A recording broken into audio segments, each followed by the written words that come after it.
अंदर उसका जादू काम नहीं करता। तभी वही चुड़ैल उसके सामने प्रकट होता है। क्या हुआ नागराज? तुम्हारी शक्तियाँ यहाँ काम नहीं कर रही हैं? हाँ, मुझे कुछ समझ नहीं आ रही। मेरी मेरी शक्ति यहाँ काम क्यों नहीं कर रही है? तुम्हें क्या लगता है? तुमने क्या जल देवता को पागल समझे हैं?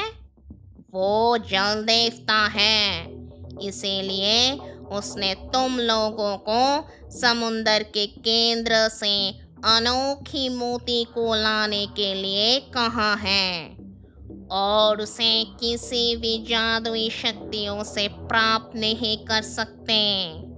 जल देवता तो बहुत चालाक निकला, लेकिन मैं भी नागराज हूँ। मैं उस मणि को चुरा कर ही रहूंगा, चाहे उसके लिए मुझे जल देवता की बेटी से शादी करनी पड़े या फिर उसे उठाना पड़े।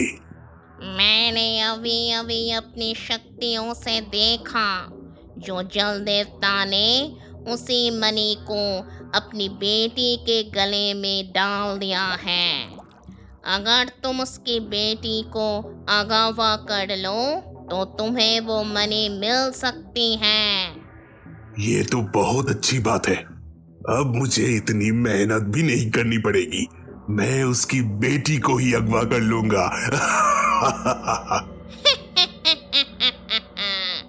जल्दी जाओ और जल देवता की बेटी रूपंजना को अगवा करके वो मणि ले लो और फिर उस रूपंजना की बलि देकर मणि से इस दुनिया पर राज करो। नागराज परीक्षित अपनी असली रूप में आकर जल देवता की पुत्री को धोखे से अगवा कर लेती है। दूसरी ओर इन सब बातों से बेखबर अनिरुद्ध समुद्र के केंद्र में अनोखे मोती लेने पहुंच जाते हैं। दादा रे दादा, ये जगह तो बहुत ही खतरनाक लग रहा है, लेकिन चाहे जो भी हो जाए, मुझे रूपांजना को पाने के लिए हर खतरा मोड़ लेना होगा।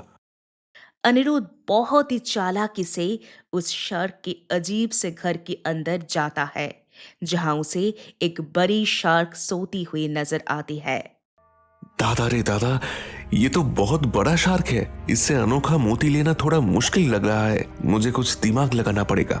अनिरुद्ध खुद को एक छोटा से मछली में बदल लेता है और छुपके से उस शार्क के घर में घुस जाते हैं, लेकिन उसे कहीं भी वो मोती नहीं मिलता।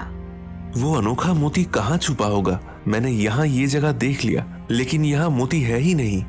तभी अनिरुद्ध की नजर सो रही शार्क के मुंह में जाती है, जहां से बहुत सारा उजाला निकल रहा था। इस शार्क के मुंह से कितना उजाला निकल रहा है। मुझे लगता है इसने वो मोती अपने पेट में छुपा रखा है, लेकिन अगर मैं इसके पेट में गया तो ये मुझे खा जाएगा। मुझे कुछ और करना होगा।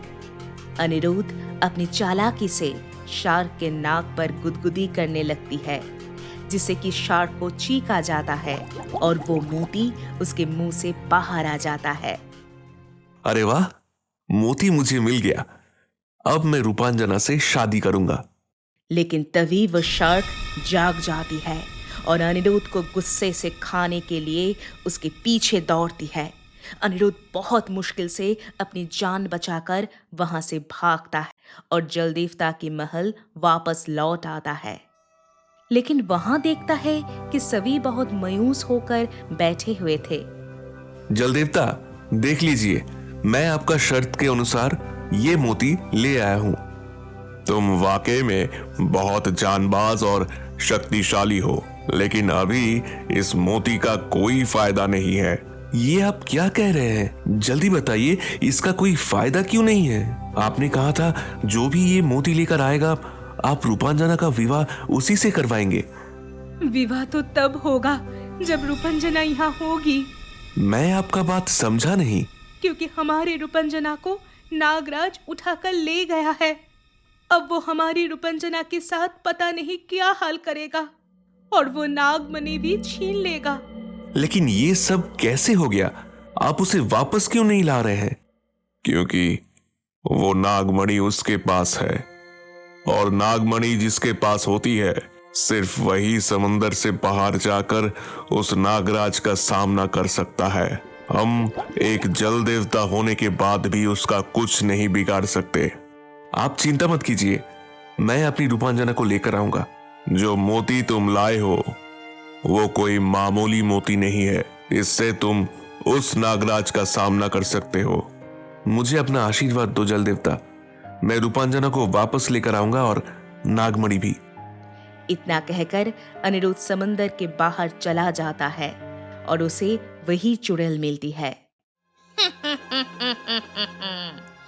तुम किसे ढूंढ रहे हो वो मुझे मालूम है, और मुझे ये भी मालूम है कि वो तुम्हें कहाँ मिलेगा। लेकिन तुम तो एक चुड़ैल हो, तुम मेरी मदद क्यों करोगे? क्योंकि उस मणि के बारे में मैंने ही उसे बताया था, और अब उस नागराज ने मुझे ही धोखा दे दिया और उस मरमेड को मारकर खुद सारी शुक्रिया हासिल करना चाहता है। उसको मैं मजा चखा कर रहूंगी। बताओ मुझे, कहाँ है वो नागराज जिसने मेरी रूपांजना को कैद किया है? अनिरुद्ध अपनी शक्ति से एक इंसान बन जाता है और चुड़ैल अनिरुद्ध को रूपंजना और काला नाग के पास लेकर जाती है, जहां नागराज रूपंजना को बंदी बनाकर उसकी बलि देने वाला होता है। ओम क्रीम ब्रीम। अब इस जलपरी की बलि देकर मैं अमर हो जाऊंगा और इस दुनिया पर राज करूंगा। नहीं, मुझे जाने दो, मुझे मत मारो।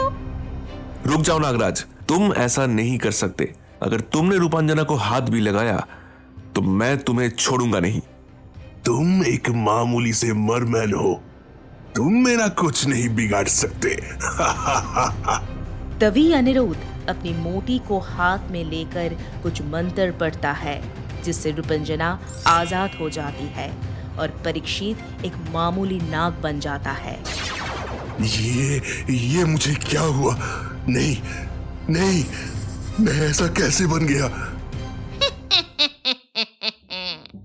जो जैसा करता है वैसा भरता है। तुमने मेरे साथ छल किया और अब उसकी सजा तुम्हें मिल गई नागराज।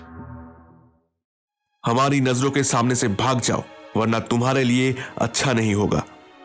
परीक्षित कमजोर और मामूली हो गए थे, इसलिए उसके पास भागने के अलावा कोई रास्ता नहीं था। वह वहां से भाग जाता है और अनिरुद्ध और रूपंजना वापस समुंदर में आ जाता है। तो दोस्तों, आपको हमारी आज की कहानी कैसी लगी हमें कमेंट करके ज़रूर बताइए।